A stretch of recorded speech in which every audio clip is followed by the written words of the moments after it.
Question number 1. The mutual electric potential energy between two protons in a uranium nucleus is 2.4 into 10 to the power 5 electron volt. Find the distance between the protons. तो यहाँ पर हमें uranium का nucleus given है और उसमें दो protons हैं, तो उन दोनों प्रोटॉन्स के बीच की आपको डिस्टेंस फाइंड आउट करनी है। तो गिवन है आपको potential energy U equal to 2.4 into 10 to the power 5 electron volt. 1 electron volt होता है 1.6 into 10 to the power minus 19 joule के बराबर।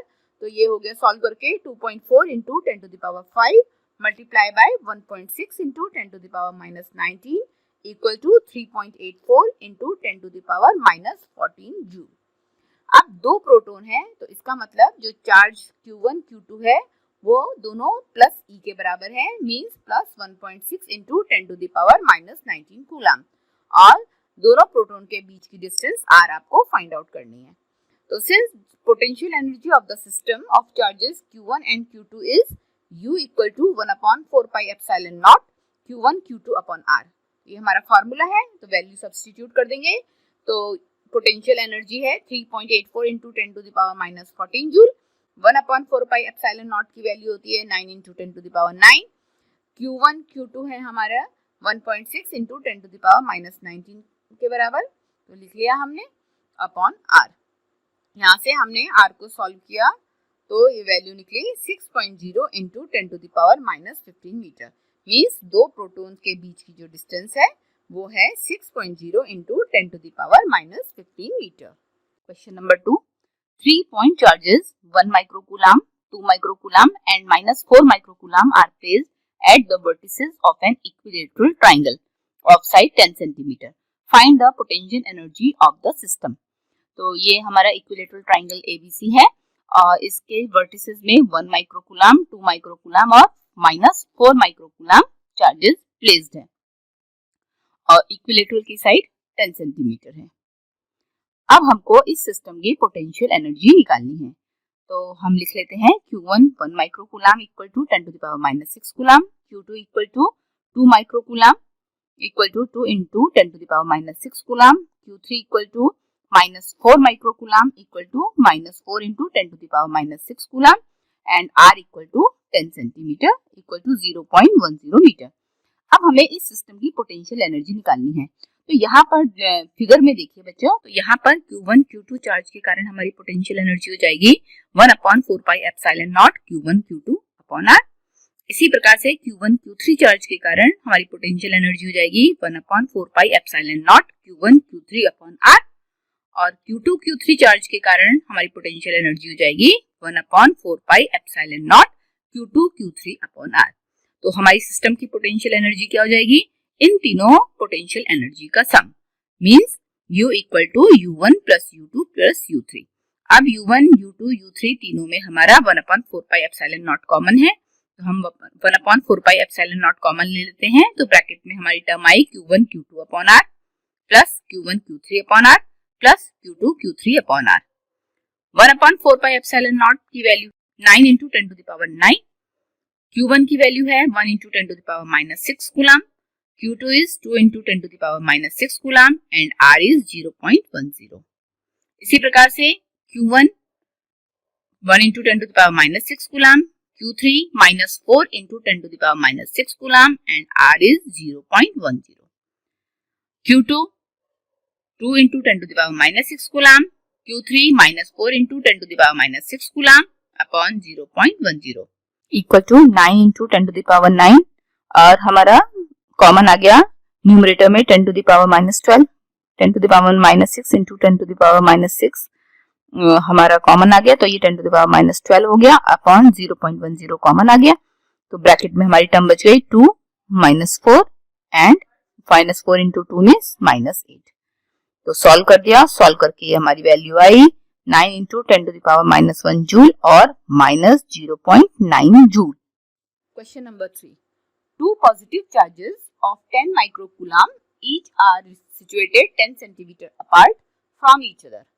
What is the increase in electrostatic potential energy of the system when the two charges are brought closer by 2 cm? तो यहाँ पर हमको दो positive charge given है 10 माइक्रोकूलम के और दोनों के बीच की डिस्टेंस है 10 सेंटीमीटर। अब यहाँ पर जो क्वेश्चन पूछा गया है वो ये कहा है कि अगर इन दोनों चार्जेस को 2 सेंटीमीटर क्लोज ले आए, मींस पहले डिस्टेंस 10 सेंटीमीटर थी, अब अगर डिस्टेंस इनके बीच की 8 सेंटीमीटर हो जाए तो पोटेंशियल एनर्जी में कितना इंक्रीज हो जाएगा।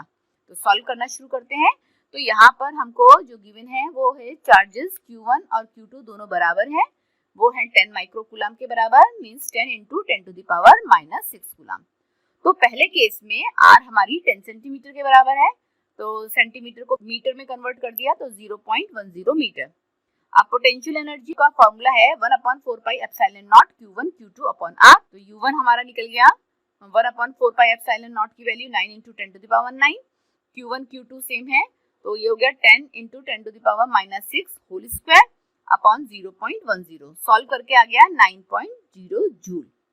अब सेकंड केस में क्या हो गया कि ये जो दोनों पॉजिटिव चार्ज थे इनको 2 सेंटीमीटर क्लोज ले आए, मींस दोनों के बीच की डिस्टेंस अब कितनी हो गई, 10 सेंटीमीटर से 8 सेंटीमीटर रह गई।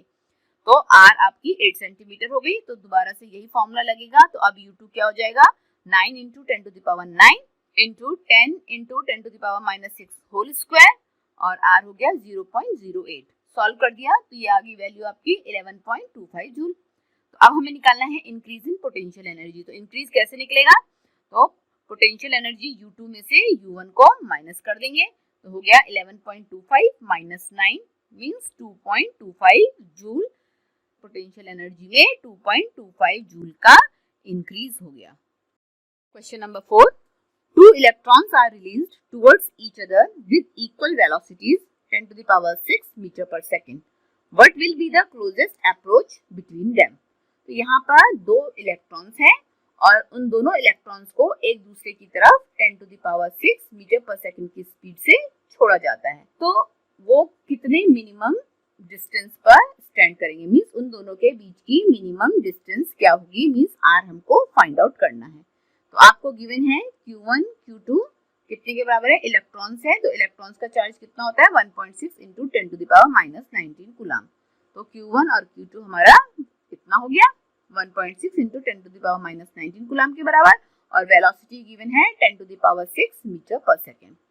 अब हमने इनको 10 to the power 6 metre per second की स्पीड से छोड़ा, तो इट मींस दोनों इलेक्ट्रॉन की जो काइनेटिक एनर्जी होगी वो जब वो दोनों एक दूसरे से 8 मीटर की डिस्टेंस पे आ जाएंगे तो उस वक्त जो पोटेंशियल एनर्जी होगी उसके बराबर होगा, means total kinetic energy equal to total potential energy at closest approach.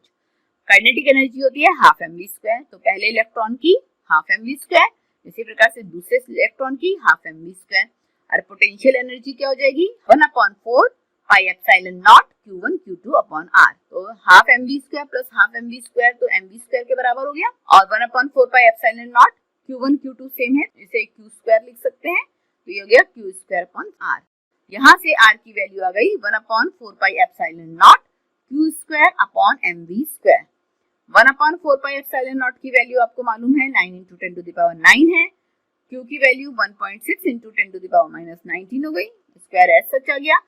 अब mass of electron, mass of electron कितना होता है 9.0 into 10 to the power -31 kg, और V², तो V हमारा 10 टू द पावर 6 है, तो स्क्वायर एज सच आ गया। इसको हमने सॉल्व कर दिया, तो सॉल्व करके हमारी जो वैल्यू आई R की 2.56 into 10 to the power -10 metre, means जब दोनों इलेक्ट्रॉन्स को 10 to the power 6 metre per second की स्पीड से एक दूसरे की तरफ छोड़ा जाएगा तो उन दोनों के बीच की मिनिमम जो डिस्टेंस हो जाएगी 2.56 into 10 to the power -10 metre.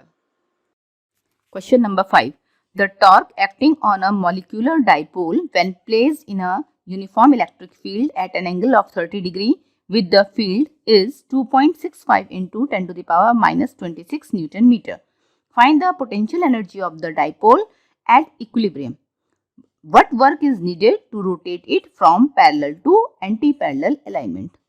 तो यहाँ पर बच्चों हमको एक मॉलिक्यूलर डाइपोल दिया है और वो इलेक्ट्रिक फील्ड में, यूनिफॉर्म इलेक्ट्रिक फील्ड में 30 डिग्री के एंगल पर सिचुएटेड है, और जो टॉर्क है उसकी वैल्यू है 2.65 into 10 to the power -26 newton metre. अब हमको यहाँ पर पोटेंशियल एनर्जी फाइंड आउट करनी है डाइपोल की, आर एट इक्विलिब्रियम। तो पहले हम पोटेंशियल एनर्जी फाइंड आउट करेंगे, तो वो कैसे निकलेगी। तो बच्चों देखिए, टॉ हमें गिवन है 2.65 इंटू 10⁻26 न्यूटन मीटर, थीटा है 30 डिग्री, तो टॉर्क टॉ हो गया पीई साइन थीटा।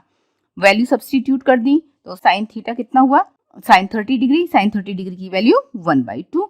तो यहाँ से पीई की वैल्यू आ गई 5.3 इंटू 10⁻26 न्यूटन मीटर। अब हमें पोटेंशियल एनर्जी निकालनी है डाइपोल की। तो पोटेंशियल एनर्जी होती है माइनस पीई कॉस थीटा। अब जो हमें क्वेश्चन पूछा गया है उसमें कहा गया है एट इक्विलिब्रियम। तो इक्विलिब्रियम का मतलब होता है theta equal to 0 degree. Theta अगर 0 डिग्री के बराबर है तो कॉस 0 डिग्री की वैल्यू हो गई 1। इसका मतलब हमारा पोटेंशियल एनर्जी एट इक्विलिब्रियम हो गया माइनस पीई, और पीई की वैल्यू हमारी कितनी निकली थी 5.3 इंटू 10⁻26। तो यहाँ से हमारी पोटेंशियल एनर्जी हो गई माइनस 5.3 इंटू 10⁻26 जूल। अब सेकंड केस में हमको क्या निकालना है, work is needed. What work is needed to rotate it from parallel to anti parallel alignment.